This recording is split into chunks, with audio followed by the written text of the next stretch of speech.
छुईली केतेबेले खाली स्पर्श कली नारीर शरीर केमिति लागे ताहा मु छुईली ईश्वर को साधना कली ईश्वर को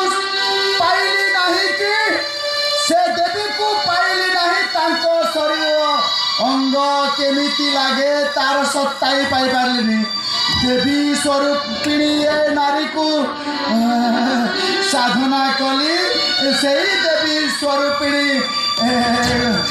रमणी कमनीय कांति रूपी नारी मो आगरे दंडायमान से स्पर्श कली ता अंगर कोमलता को अनुभव